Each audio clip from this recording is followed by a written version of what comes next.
Hey everyone, I am Mohsen. Very happy to be here. Thanks for having me here today. I'm going to talk a little bit about Circuit, prover orchestration.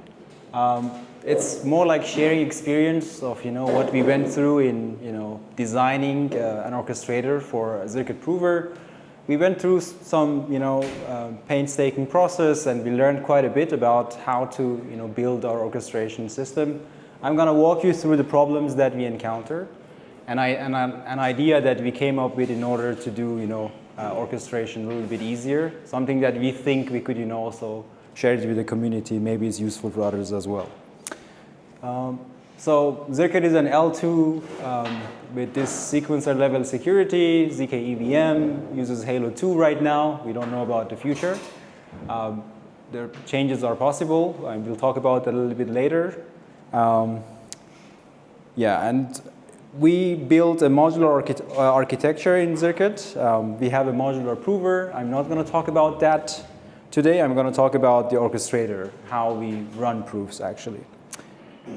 So what is the problem? As you people here in this room, advancing through research in zero knowledge, new schemes are coming out. Quite frankly, I'm really exhausted with catching up with what is coming out, what is the next technology. Everything moves very fast. Every 3 to 6 months, there is something completely new, and we have to throw away everything and redesign everything because the new scheme that came out is faster or cheaper to run, is better for GPU. There are many things that come out optimized for certain purposes. So for us to commit to a particular tech stack is a high risk. I work in the circuits team. So for us, it's really a big problem to say, okay, this tech is the one that is going to win. Maybe in a couple of months, it's going to be completely obsolete. So for us as a team of some engineers and some cryptographers, it's very hard to stay on top of everything as things are changing and new schemes are coming out. We are not experts in everything that is coming out. So we struggle, like I guess with like other companies, we struggle a little bit to keep up with everything. And as we are keeping up with those stuff, one angle that has proven to be a big problem is orchestration. When you adopt a new prover, a new tech stack, the problem of orchestrating the proof, how you compute your proof, more or less stays the same. So that's the angle we are approaching this. We say, okay, this problem seems to be there, regardless of what proof system you are going to use, what tech stack we are committing to. The orchestrator problem always is there. So let's solve that once properly, and maybe we could reuse the solution that we are having in the future schemes that we are going to use. So that's basically the problem we are trying to tackle. So what is proof orchestration? If you haven't come across that before, you can imagine that I have this imaginary proof scheme trying to prove EVM. Let's say in order to prove EVM in this dummy proof system that I have, I need to compute 3 proofs that I can do. I call them inner proofs, that I can do them in parallel. That's why you can see them lined up. I need to do them first, and those could be done in parallel. That's why they could be done concurrently. And then once they are done, I have to actually aggregate them. So whatever proof that comes out of those things, I need to apply an aggregation on top of that, and what comes out of it is going to be the final proof that I have. This is one realization. This is one scheme that you are working with. So it could be another scheme that has different split of work, could be different parts of it could be parallelized, and you need to do some aggregation at some level. So you can see the problem is more or less you fanning out when you do proof orchestration, and at some point you may fan in again. So you're bringing all the proofs together. So this seems to be the pattern of different proof schemes that I have come across. So what do we need if you want to build an ideal proof orchestrator? So we came up with 4 requirements. First off, it has to be highly available, because we have the risk of chain halt. If you are running a ZK L2, it means if you miss one of the proofs, the chain is not going to finalize, it's not going to be able to advance, and users will immediately notice and complain.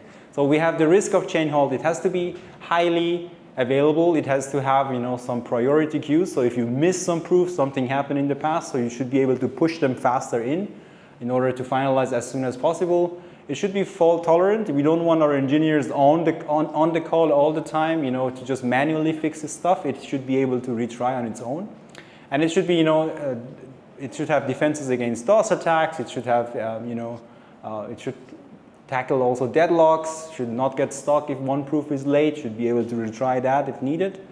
It has to be highly scalable. You can imagine at certain time, we expect higher load on our L2. Sometimes load goes down. So we want to be able to scale up when needed, when there is users, there is the requirement for that. We want to scale up. When there is not enough load, we want to just scale it back down. Otherwise, if we're not able to scale up when needed, then our finality is going to be delayed. So instead of withdrawing in 5 hours, you may need to wait for 50 hours. That's something that would not be very desirable for users. Another thing is some integrity properties. When you're fanning in, bringing multiple proofs together, you cannot get proofs from different blocks. It has to belong to the same group. You need to make sure you bring in the correct proofs in. If you don't do that at the final stage when you take it to L1 to verify your proof, you can risk the chain halt because you cannot verify that proof that came in. So you need to ensure the process itself is correct. And then the last thing, which is I started my motivation with it, is about customizability. We want this orchestrator to be completely prover agnostic because we don't care what tech comes out. We want to be able to solve this problem of orchestration once with these properties that I mentioned here and just reuse over and over.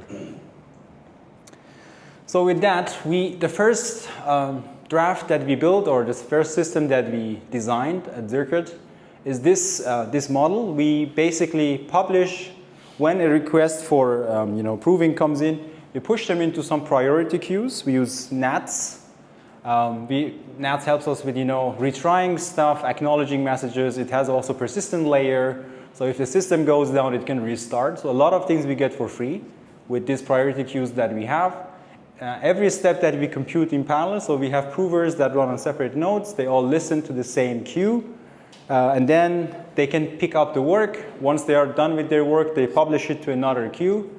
And then from that point on, another node can pick up their relevant work, group them together, and do the final work for you. So this is the architecture that we came up with. It's been robust. We have been using it in production. It's able to compute proofs. It's reliable, and it fulfills the requirements that I laid out in the previous slide for you. It has one problem, though.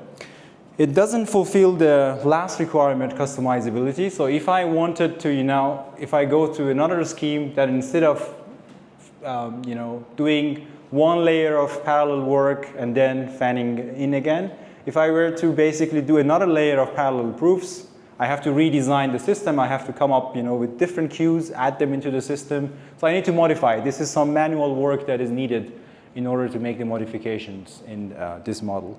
But this is our reference architecture. We thought this works. This has the properties that we want. So let's take this to the next level and try to customize this model, actually.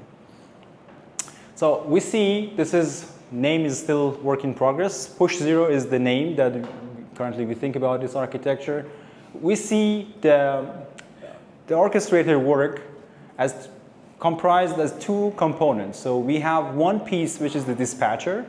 Basically, a request to work on something comes in, some work is going to be executed, and this dispatcher would spit out one proof or one completed work out for you.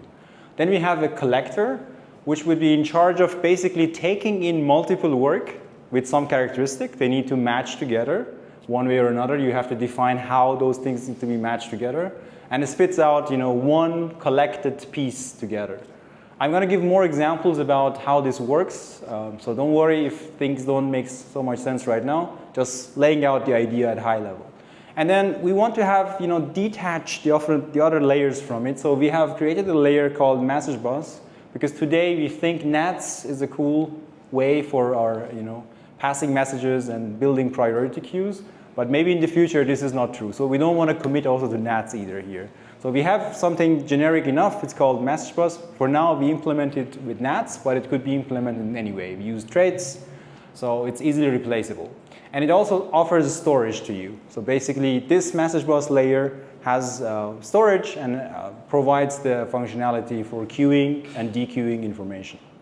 And then at the last layer, we have the workflow runner. So basically, the set of dispatcher and collectors that you need to build and spin up for your proof work would be provisioned by the workflow runner.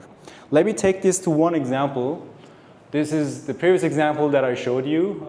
This dummy proof system that I introduced in the beginning. So if I were to redesign this dummy proof system, you can see the logic about handling queues and working with queues and storing information could be abstracted away and placed into this message bus layer. So that's why I just crossed over the persistent layer. So I have message bus that takes care of queuing and dequeuing for me. And then I have now the part that initiates the request, sending out the request to start approving is the workflow runner. So I have to define what is my workflow and then trigger that. And then every inner proof that I was computing, proof generator 1, proof generator 2, and proof generator 3, so each one of them becomes one dispatcher. So getting one input, doing some operation, spitting out one output. So that's basically one dispatcher. And then once those dispatchers are completed, they have done their work, I have one collector that receives the work that was done by this dispatcher, puts them in one standalone piece of work, and then push it forward to another dispatcher to actually do the final aggregation for me. So basically, any proof work, any single step of proving would become one dispatcher that you create for it. If you need to put them together, you use one collector that just puts them together. If you need to send them out again, then you can use some dispatchers in parallel.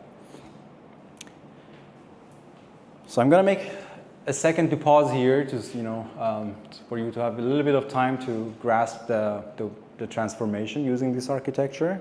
And then in a second, I'm going to move into more details of the design.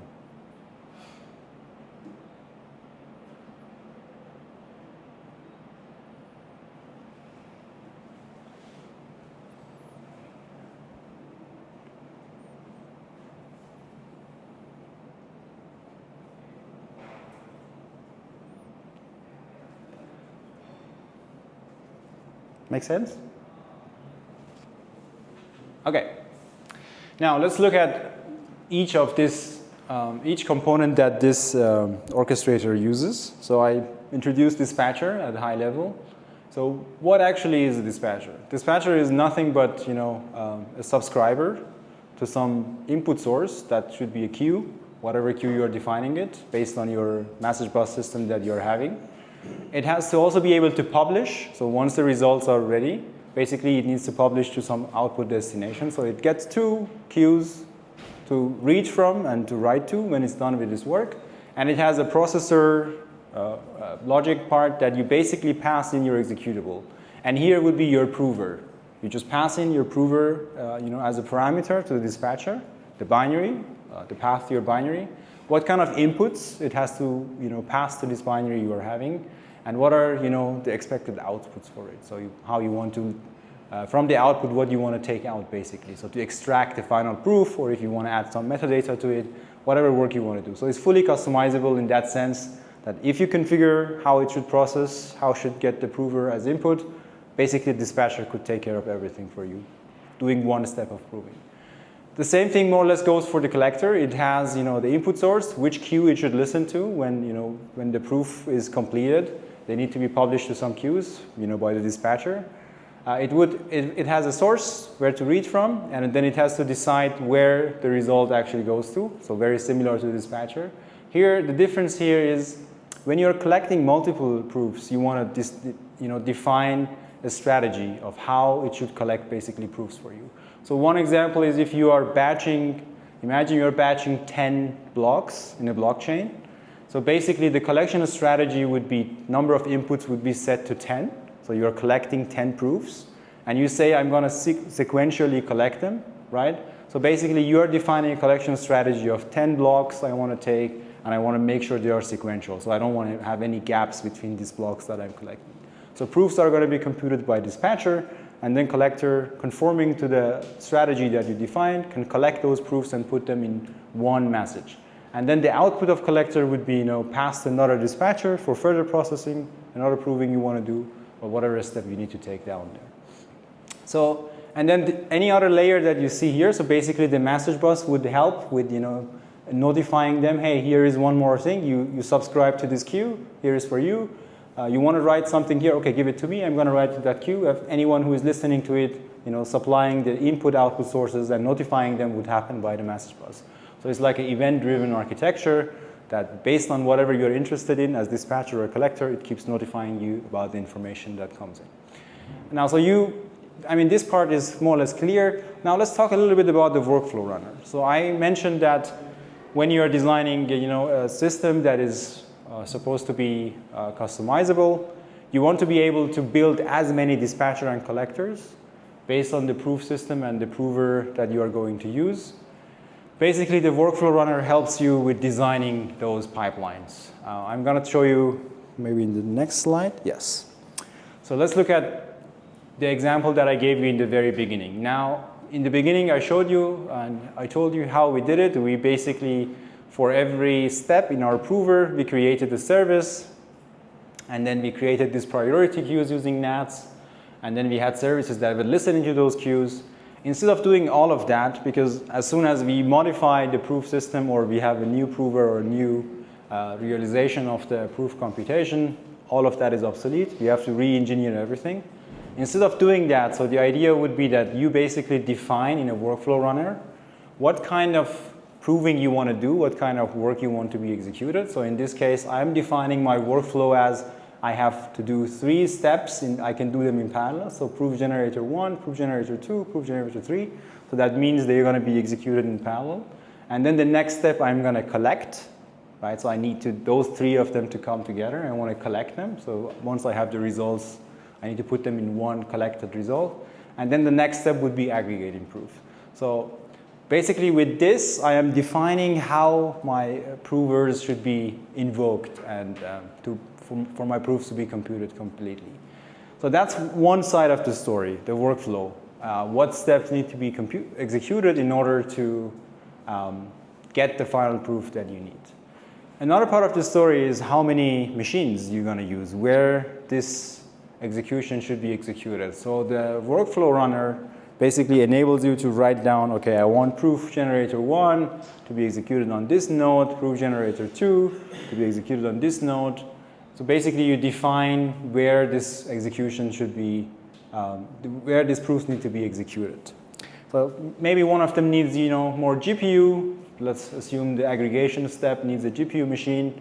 So you can, define where that part is going to be executed. And basically this workflow information that you are providing here is going to be executed by a workflow runner, provisioner, that takes this information from here and basically creates Kubernetes artifacts for you and deploys, those prover, dispatcher and collector components for you to compute proofs for you.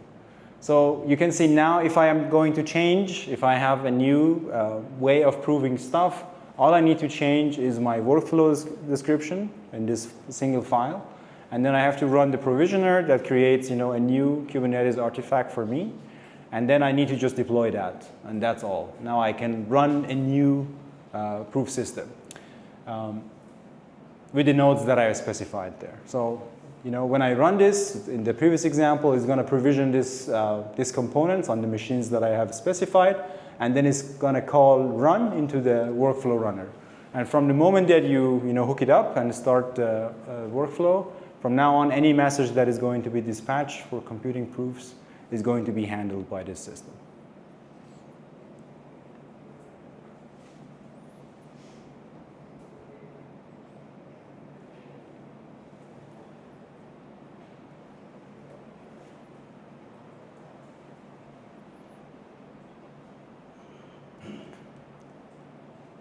Okay, so what was all of this?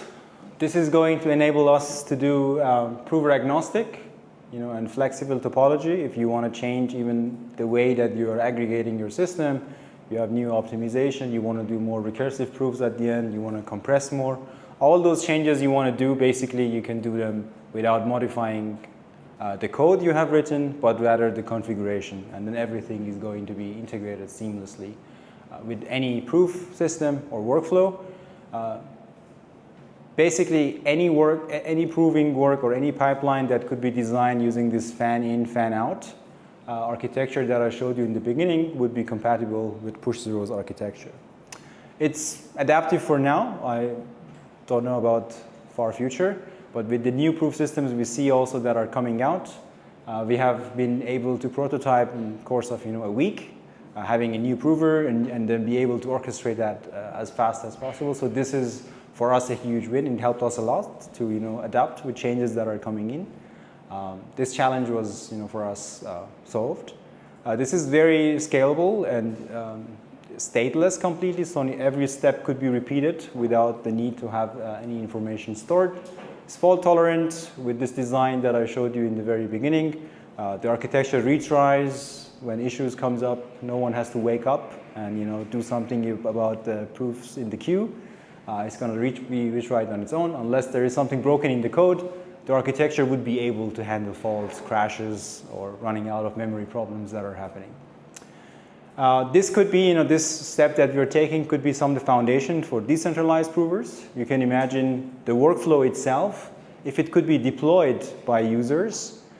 We could have an ecosystem that you can deploy your workflow, and those people who are willing to lend their machines, with some tokenomics, they can actually make money by lending their machines for a decentralized orchestrator.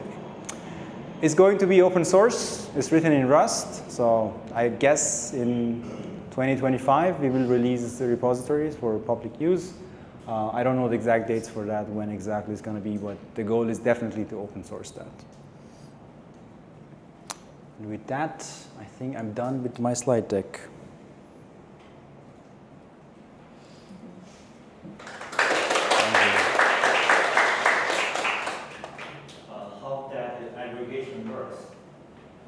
How the aggregation work. So let me just go back here. Maybe it's... So in the example that I was giving here, I have 3 proofs that need to be computed independently. And then I take them, all 3 of these proofs that come in, I have to aggregate them together. So I use some recursion scheme to put them all together recursively. But as far as the architecture is concerned, it just needs those 3 proofs to come, and then gives it to the prover and says, I don't know what to do with these 3 proofs, but I have them here for you. Do your aggregation. So basically, it's customizable with whatever you want. But I imagine it would be a recursive snark that you execute here. Okay, so it has different recursive snark system, right? You need to implement for the aggregation for that system. Exactly, yes. So you need to build your own prover in the way that you want. But this system would be able to basically provide inputs for your prover, whichever inputs that you need for whatever step that you are designing it. But the prover itself. The user, I need to implement that aggregation yes. logic. Yes. But the system would take care of retrying your proofs, passing your proof along into the pipeline, and preparing every step for you. But the prover has to support those steps of aggregation and inner proofs, or whatever step that you're putting here in the pipeline. So this basically builds the prover pipelines for you. I see. And what proving system are currently supported? So now we are supporting Halo 2 proof system. We started with PSE in scroll circuits. We have made some modification on that. Now we are also looking into RISC-0 architecture, bringing that in as well. Yeah. Okay, so which proving system that you use for a final proof? Right now, we use Halo 2. Yeah. So I'm still confused with the whole proof aggregation landscape. Could you sort of explain how circuit maybe is different than the other competitors, and how it's kind of landscape is shifting from the point of view of circuit? Like it seems like I've heard some other companies that produce similar models, but maybe not exactly the same. But I don't really have much knowledge of this orchestration model.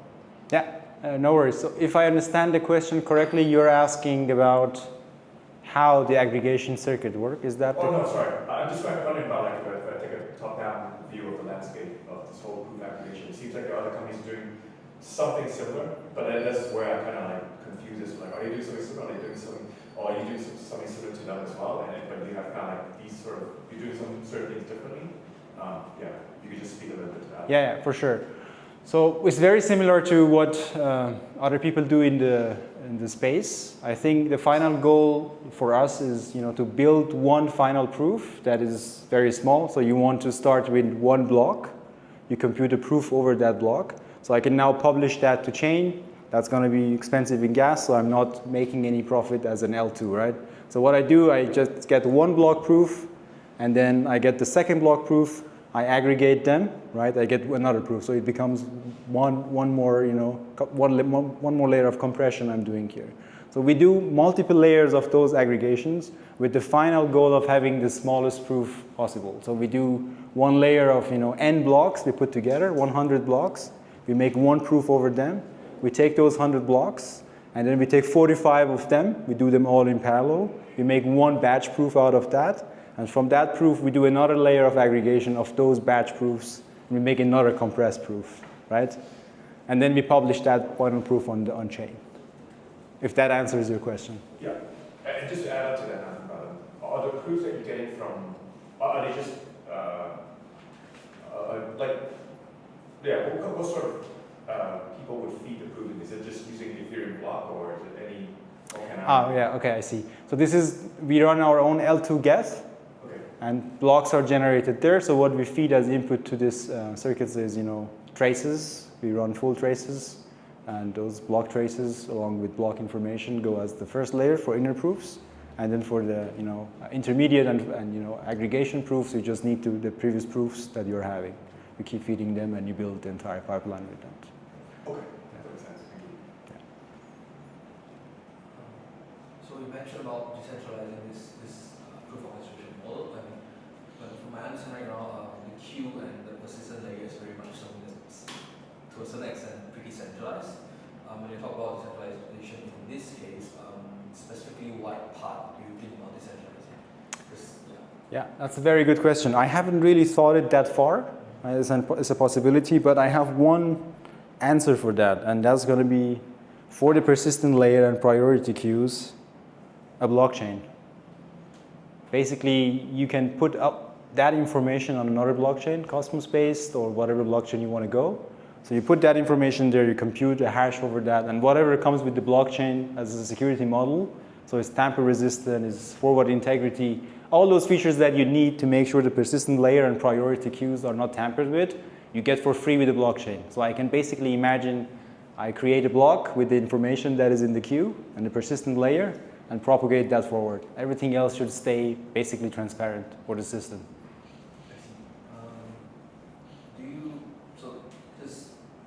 Publishing things on blockchain still costs transaction fees. Do you see like an alternative in which everyone might be hosting their own proof architecture, and you know it's more of a current scene where it's like an RPC service instead of a on-chain service? Do you see something like that as an alternative? Yeah, that should also work as well. Yeah, a little bit more effort to implement because you have to build the system from scratch then. But definitely should work, yeah. Thank you.